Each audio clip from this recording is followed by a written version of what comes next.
ezibadde mu nsiike olwaleero mu mpaka ezaali gy'eggwanga ey'oku ntikko eya Uganda Premier League. Is he on side? Flag stays down.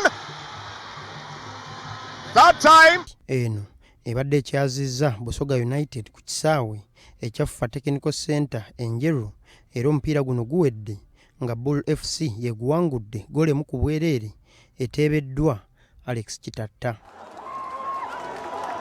What a fantastic header from Kitatta Alex Benzema to give the Ginger Bulls the lead. Obuwanguzi buno bututte Bull FC ku bubonero 32 okuva mipiira 13 era yekulembedde ekibinja kino ng'esinga Kitara FC eri mu kifo ekyokubiri obubonero 6. Ate emipiira emirala egizannyiddwa olwaleero nga bwe gikomekkerezeddwa, Kitara FC ekubye Arua Hills golo 7-1 n'ogwa KCS AFC ekubye UPDF FC golo 2-1. Powerful header eventually gets himself onto the score sheet. Ate ttiimu ya DM FC esitukidde embwa Nantameggwa obw'empaka ez'Akasolo Cup bwekubye Nabudaama ku luzannya olw'akamalirizo.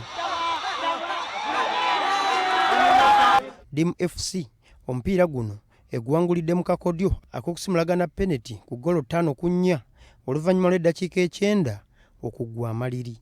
So Masaka kyengenda okukola ngenda kuzimba ne stadium, ngenda kugula ettaka zimbe ekisaawe kyaffe ekirungi nga si bino ebisaawe bino bitubadde tusambiramu. DM FC eweereddwa obukadde 10 obw'ensimbi n'ekikopo olw'okuwangula empaka zino, ng'ate Nabudaama FC eweereddwa obukadde 5 n'ente, nga wabaddewo n'okuvuga eggaali z'empaka ng'omuwanguzi aweereddwa kapyata wa pikipiki, ng'ebirabo byonna bivudde wa Haruna Kasolo ategese empaka zino.